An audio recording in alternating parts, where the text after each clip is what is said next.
All right, let's take you back to the floor of the National Results Operations Centre. It's getting louder, which means the stakes are getting higher. Chriselda Lewis watching the situation from that vantage point. Chriselda? Oh, absolutely, Ayanda. The stakes are becoming higher in definitely one of the most hotly contested elections that South Africa has seen. Many have argued since 1994. It is getting louder here on the floor at the Results Operations Centre. Many of the political parties, just take a look. We'll show you, my colleagues there will show you on the various cameras that we have. Political parties that are now monitoring what is taking place on that leaderboard. The IFP at 22,885. And in fact, let's bring in the IFP's Mkhuleko Hlengwa. Mr. Hlengwa, thank you very much indeed for your time. We do appreciate it. Your overall reflections, first of all, on yesterday's voting process. Thank you very much, Ms. Chriselda. Good morning to you and the viewers. Well, at the outset, let me thank the IFP volunteers and the IFP members, sorry, I'm in Zoom meeting, for all the hard work that they have done in carrying our campaign and in ensuring that everything went as we had planned. And I think that even up to now, they're ensuring that we do the post-election cleanup. Late last night, with all those glitches that took place, the long queues, which in themselves must point to us to ask the question moving forward, can we better plan moving forward and weigh all the variables which may have impacted on the election and the glitches that are there. Of course, it may globally, they may not have a significant impact, but we can't allow them to actually settle in, particularly Section 24 confusions, amongst others. But all in all, we are cautiously optimistic as we await the results right now. It's still early, but we really want to give a big shout out to more South Africans who came out and voted. And I think they gave strength to our democratic project. Look, we have been saying, and many have argued, that this election will be very much characterized by what we see coming out of KwaZulu-Natal. And that's indeed where you had your manifesto launch, and you spoke to the people of the province. Do you have any... Look, there are a number of new players that are in the field currently, and I'm not saying, well, based on what we're seeing currently, we have a very long way to go. But the MK party also, I think it was in Upongolo, in one of the by-elections, it's somewhat making some inroads in KwaZulu-Natal. Are you concerned about that as the IFP? No, we're not concerned. I mean, it's the strength of our democracy for anybody to participate in an election. And as we indicated, coming into these elections, we were contesting everybody, including but not limited to the MK.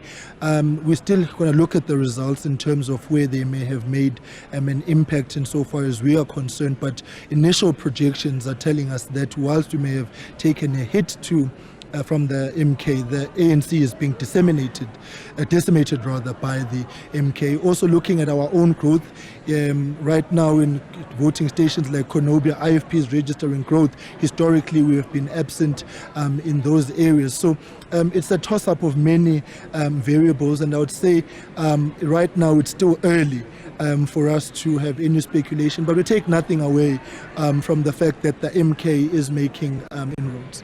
All right.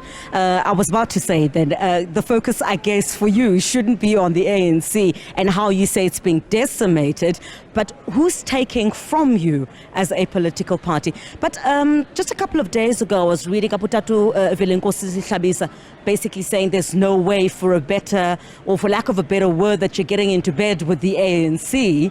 And in terms of coalitions, are you still...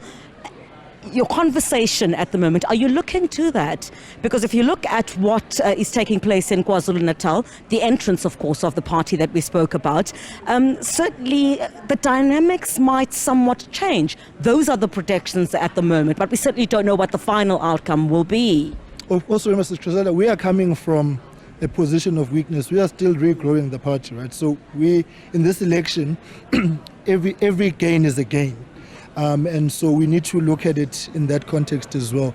Coalitions, the meeting, as I was pushing the device now, the NEC is receiving a briefing in terms of just how elections went without doubt. into merits and demerits. A decision has been taken that we will take stock of progress this evening at 8 o'clock. We're certainly not discussing coalitions right now. Again, it's too early to speculate. What we really want to be the main thrust of focus now is the speedy and expeditious capturing of votes, so that we can deal with the speculation that is out there, and all the support must be given to the IEC, which has been a bit wonky in certain areas, but to make sure that these results are captured. If you look at the screen, KZN, really the results that are up there are a drop in the ocean for all intents and purposes.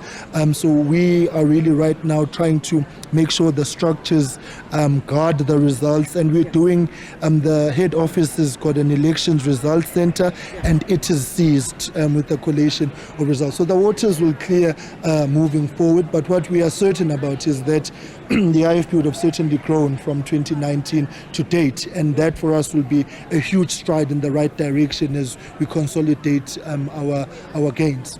Khuleko Hlengo, thank you very much indeed. Nkosi kakhulu, Khuleko Hlengo of the IFP. We continue to make our way to different political parties here, and the ones we've not spoken to, the PAC. Let's bring the PAC in.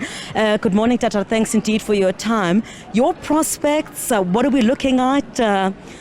A bit of jitters yet at this stage, or you're not panicking yet? No, we are not panicking. We are very confident and excited as the PAC. In terms of our performance, we had set a target of improving on our last performance, and we are definitely doing that.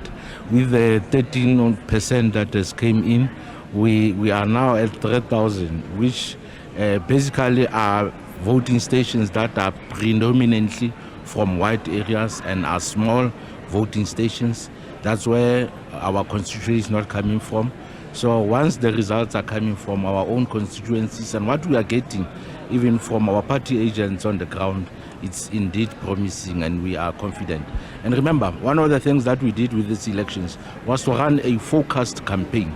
A focused campaign was to focus first on making sure that our members do go out and vote for PAC.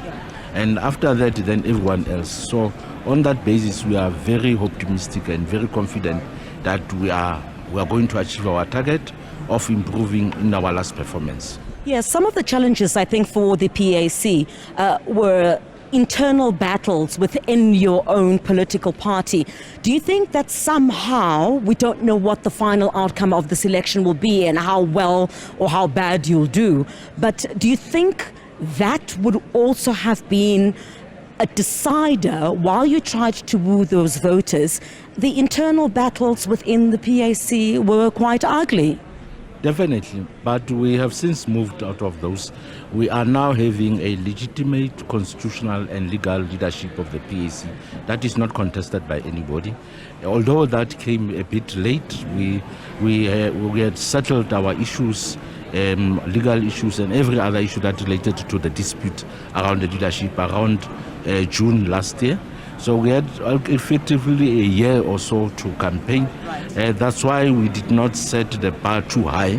Our bar was that we must improve threefold in terms of our last performance, and we are very optimistic that we are going to achieve that. Thank you very much indeed, the PAC. Let's go to one more political party now.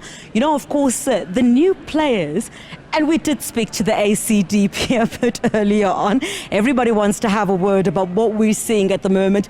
Our eyes certainly on that leaderboard, 13.99%. If you've just joined us, so you don't know exactly where we are, the voting district's complete. Let's, I think, are we able to bring in one more political party? All right, in fact, let's do that. We're expecting new players to come into this election. It's certainly something that has been spoken about. Mama, very good morning to you. How are you? How are you feeling this morning? The People's Movement for Change.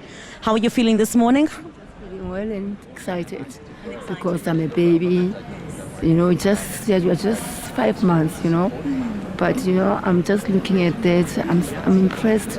I'm seeing that, you know, we have worked hard. Yeah, so far. We'll see after everything, but at least I'm quite happy about the efforts that we have done. Yeah. In terms of your focus areas in the run-up to yesterday's election, what were your key aspects or areas that you really wanted to tap into in terms of a voter base? When I look at Snake Park, and there's another one, the Tabili, and there's another one, the High-End. Those are the areas that I saw that they really need a very, very good big help, because when you go to Snake Park, there is this bridge that broke, and there's a guy that is I'm sorry to say that the guy is in Nyaupe. So he's the one who fixes that road. Every time it falls, the guy goes there and fixes it and sit there for the children to pass through going to school.